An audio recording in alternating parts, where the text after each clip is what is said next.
You know that specific moment in the supermarket aisle? The two versions of the same product sitting side by side, the branded one and the own label one, the same ingredients listed in almost the same order, the same size, the same function, and a price difference of 30, 40, sometimes 50% between the one with the name and the one without. And you pick up the one without the name. Not because the other one is out of reach, not because you haven't tried it and found it wanting, because you have tried both. And the difference that justified the premium was not in the product, it was in the packaging that told you the name. While across the aisle, someone reaches past the identical version for the one they recognize, paying for the certainty that they have not made an error of judgment, and not noticing that the certainty was the most expensive part of what they just put in the trolley. Here's what almost nobody calculates about buying branded products. The product is never just the product. A box of cereal is a box of cereal. A bottle of ketchup is a bottle of ketchup. A paracetamol is a paracetamol. A cleaning product is a cleaning product. A moisturizer contains the same active ingredients whether it arrives in packaging that carries a name you recognize or one that you don't. And then there is the brand premium. The premium for the name on the label. The premium for the decades of advertising that made the name familiar. The premium for the comfort of choosing something whose failure would not reflect badly on the person who chose it. A premium that is real, that has a price, and that adds nothing to the functional performance of what is inside the packaging. The own label paracetamol contains the same active ingredient at the same dosage as the branded version. The own label ketchup, in blind tests conducted for decades by consumer organizations, is consistently rated equal to or above its branded equivalent by the same people who reach past it in the supermarket aisle. The cleaning product cleans with identical efficacy. The function does not change. Only the price does, and the signal that came with the name. Nobody in the supermarket itemizes the bill for you, the cost of the product, and the cost of what the name on the packaging is providing on top of it. You only meet the full picture later, in the quiet arithmetic of a year of branded choices that added up to considerably more than the same year of unbranded ones, for products that performed identically, in ways nobody who used them would have been able to distinguish. There is a name for why the branded version always feels safer than the generic one, even when the ingredient list is word for word the same. Researchers call it brand equity. David Aaker, whose work on brand management became foundational in the 1990s, identified that the value of a brand exists not in the product, but in the mind of the consumer. Brand equity is the premium a consumer will pay not because the product is better, but because the brand has accumulated associations and familiarity that make choosing it feel safer than choosing the alternative. The generic product offers only what is inside the packaging, which, in most categories, is functionally identical to what is inside the branded one. What the brand offers additionally is the reduction of a specific anxiety, the anxiety of having chosen wrong. This is true even where the brand is genuinely better. The premium typically exceeds any real quality difference, entering the territory of reassurance, charged at whatever the anxiety is worth. And reassurance, unlike quality, has no natural ceiling. Never paying for reassurance is not a refusal of quality. It is the recognition that the premium is not tracking quality. It is tracking familiarity, priced as something more. And brand equity found a culture perfectly suited to it, one that made the branded choice the responsible one. For years, the social script has been consistent. Brands exist because they have earned trust. The person who buys generic is cutting corners, unaware of what they're missing, or prioritizing price over quality. The branded product is a signal of someone who takes these decisions seriously. Never paying for reassurance is not cutting corners. It is the specific refusal to pay for the signal the brand provides when the product inside the packaging already provides everything the purchase was for. And the evidence confirms what the own label aisle already knew. Consumer organizations have conducted blind tests across branded and own-label products for decades. The results are consistent. In the majority of categories, food, cleaning products, personal care, over-the-counter medications, consumers cannot reliably identify the branded product when packaging is removed. The premium is for the label, not for what the label covers. 3 forces. A mind that pays a premium for the reduction of anxiety that familiarity provides. A culture that reads the branded choice as careful and the generic as risky.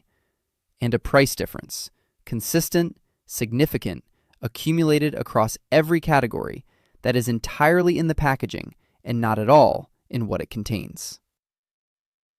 It was there the first blind comparison, not conducted as an experiment, just as curiosity, decanting the own-label version into the branded container and serving it to someone who had strong opinions about the branded original, and the verdict being indistinguishable from what it always was, which was that the product was exactly what it always had been, in packaging that said nothing about where it had come from. It was there, the medicine cabinet, reorganized at some point to contain only the own-label versions of the paracetamol, the ibuprofen, the antihistamine, the cold remedy, each one carrying the same active ingredient at the same dosage as the version that cost twice as much and came in a box with a name on it. And finding that none of the headaches, fevers, or allergies that followed had noticed the difference. It was there, the trolley, assembled entirely from own-label and generic products one Saturday, not as a challenge, just as the natural extension of a habit that had quietly expanded from one category to most, and the total at the checkout being noticeably and measurably lower than the same trolley with names on it would have been, for a shop that was in every functional sense identical to every shop before it when the names were still there. It was there the year of tracking what the branded version of everything would have cost, running the calculation in reverse, pricing out the named alternatives for every own-label purchase made, and finding a number that had been silently available all along, requiring only the one deliberate decision to stop paying for it. These are not people who buy generic because they have no choice. Most of them have the income and the access to buy branded in every category. Some of them do, in the specific categories where they have verified that the brand difference is real and worth the premium. What they do not do is treat the branded version as the automatic choice, the name as the guarantee, or the premium as the price of safety, because they did the test, found the safety was already in the product, and stopped paying for it to be additionally provided by the label. They are the person who, when a branded product is recommended, a specific cereal, a particular ketchup, the moisturizer that everyone apparently uses, gives an answer that slightly surprises. I use the own-label version. I tried both. I can't tell the difference. That is not someone who hasn't looked carefully enough. That is someone who looked more carefully than most, who tested rather than assumed, and found that what the brand was charging for was not something the product actually contained. They do not feel the pull of the familiar name at the point of decision. That pull was examined, identified as the cost of reassurance rather than the cost of quality, and declined, without drama, a long time ago. And they tend to find that the products perform exactly as the products before them did, which, once noticed, makes the return to the branded version for reasons other than verified preference feel not like an upgrade, but like a premium paid for something already in hand. Now, finally, the objection. Some brands really are better. You get what you pay for. Not everything has a generic equivalent that performs the same. Sometimes the brand is the brand for a reason. This is not about categories where the brand difference is real and verifiable, specific medications where bioavailability genuinely varies, specific ingredients where sourcing matters, things where the name genuinely tracks something measurably different in the product. If the brand difference is real and you can verify it, Nothing here argues against paying for it. This is about the vast majority of branded products where blind tests consistently find no functional difference and where the premium exists entirely in the packaging. And the "you get what you pay for" argument carries less weight than it assumes. The evidence from decades of consumer blind testing does not support the intuition that brand consistently correlates with quality in most supermarket categories. What it finds, consistently, is that price correlates with familiarity, and that familiarity was purchased through advertising, not through a difference in what the product actually contains. The people who never pay for the brand are not accepting a lower standard of product. They are simply refusing to pay for the advertising that made the name familiar and keeping the difference for something the name was never going to provide. Here is what most people get backwards. The person who reaches for the branded version, who selects the familiar name, pays the premium, and carries home the certainty that they have made the responsible choice, is not getting a better product. They are paying for the reduction of an anxiety that the unbranded version would have resolved equally well, at a price set not by what the product contains, but by decades of investment in making the name recognizable.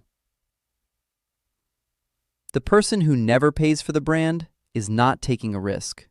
They are paying for the product, the actual product, the ingredients, the function, the result, without the layer of reassurance that was always for sale alongside it and was always the expensive part.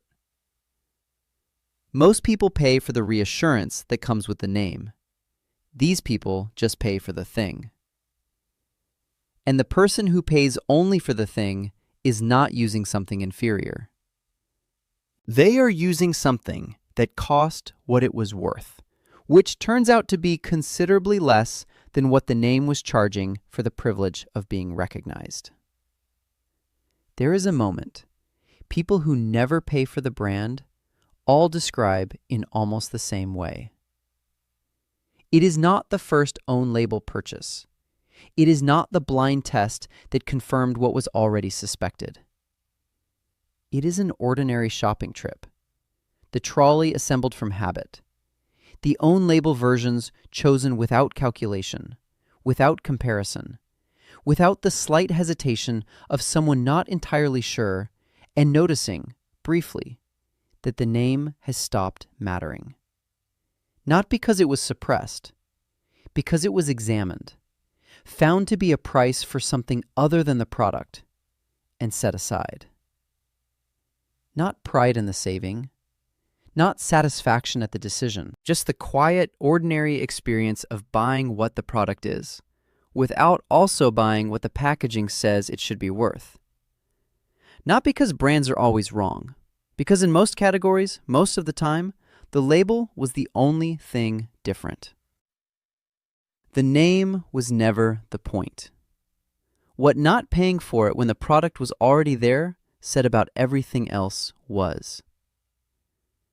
10 years from now, nobody asks which brand you chose at the supermarket.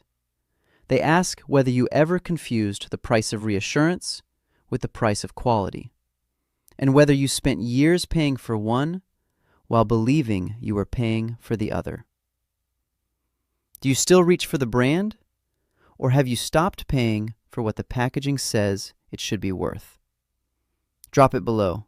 We read every single one.